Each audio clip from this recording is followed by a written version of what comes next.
Episode 5, Exercise Time. Things you can versus things you can't control.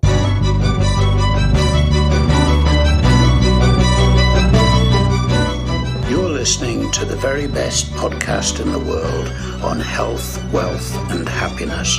Please remember to leave a review and share with all your friends and family. And here is your host, Lars Hilser.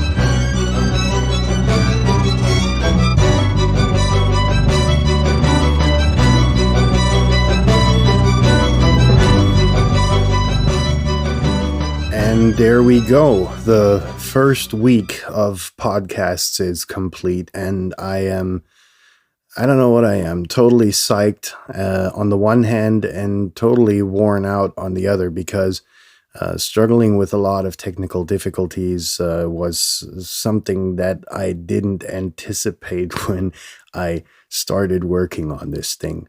So everything's panned out, and two things came to my mind when I actually planned this show. Number one, I thought, what would it make it even better? I think that was a sentence. And rather than just blabbing smart advice at you consistently, I thought that at the end of the week, we're going to do an episode called Exercise Time. Now, this will give you the weekend to kind of work on this if you want to. If you don't, disregard it. If you think it's a good idea for someone else, send it to them. If you think it's stupid or have any other kind of feedback, remember to send it to the very best podcast in the world at gmail.com.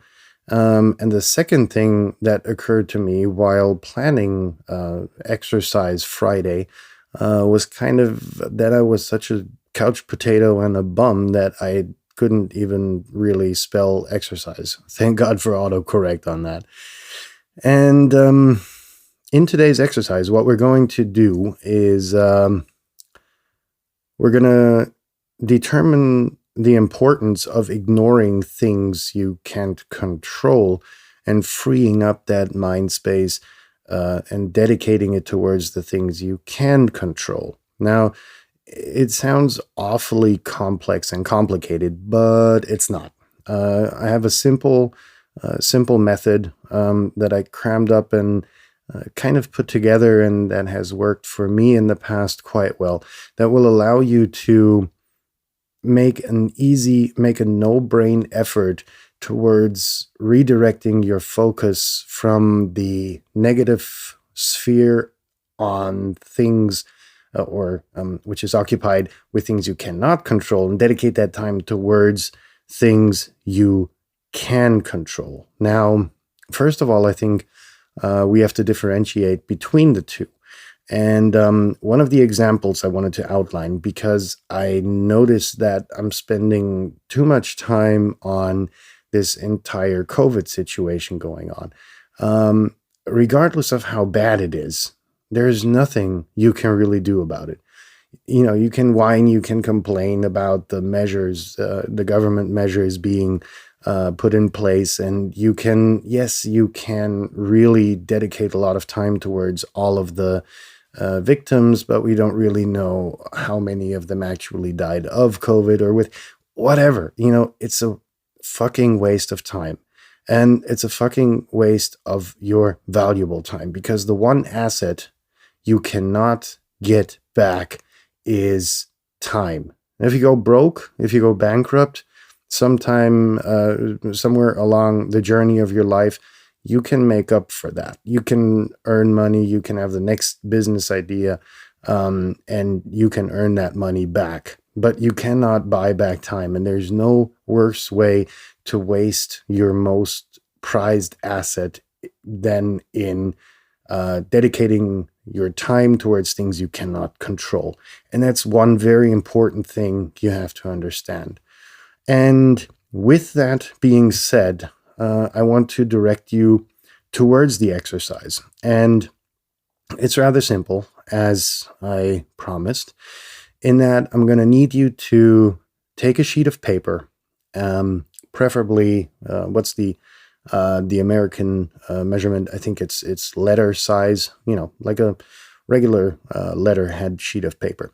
You fold it in half, and on the top half, I'm going to need you to think about the things you actually can control, right? And I need you to write them down on the top half of that sheet of paper.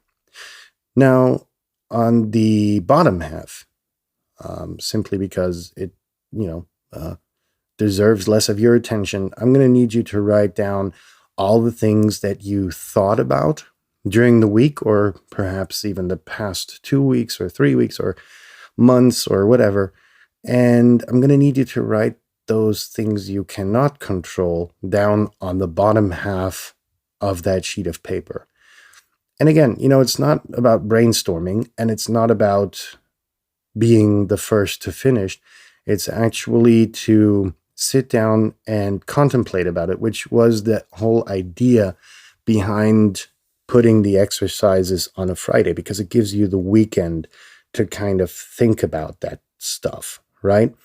And once you've done that, once you've filled the top half with stuff you can control and the bottom half with stuff you cannot control, I'm going to need you to cut that sheet of paper in half that you have along the line that you have folded. And you take the bottom half and you tear it apart.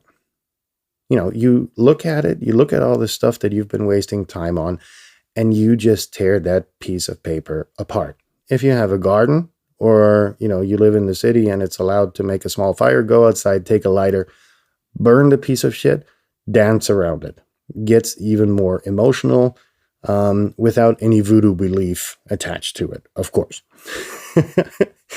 Now, with that upper half, which contains all the stuff you can control, I'm going to need you to put that in a very prominent place, a place you hang around a lot. If you're a couch potato, put it in a frame, put it on your coffee table. If you're the kitchen person, put it in the kitchen on the fridge, right? Perhaps you want to, you have so many things you can control, or you came up with so many things you can control. You want to take another letter-sized piece of paper and write it on there, just to give it a bit more room for your influenceable things to live in, and put it on the fridge with a magnet, or whatever you want to do with it. And then what you're going to notice is that the energy that you put towards the things you cannot control is now totally free to be dedicated towards the things you can control. And what are the things you can control? There's a lot of things that are so easily overlooked. In that, is it making your kid happier by paying more attention to it, rather than being on a WhatsApp chat or a phone call with your friend complaining about how bad it is to wear a mask outside or whatever, in context to the example I mentioned earlier. Or perhaps with that free time, spend a bit more time with your pet, go for a walk with your dog while listening to a podcast, perhaps, freeing up your mind for new input. Those are the kind of things I'm going to need you to put on that list. Once that list is finished, and you have it posted, feel free to, send me an email with a picture of it. The address is theverybestpodcastintheworld@gmail.com. Or, send me feedback how it went. Send me feedback about things you ditched that you had on the I cannot control half of the sheet of paper, right? In that sense, have a happy weekend. I hope this exercise will send you down a more positive route next week. And I'll be looking forward to hearing you then with a whole new episode. Stay tuned.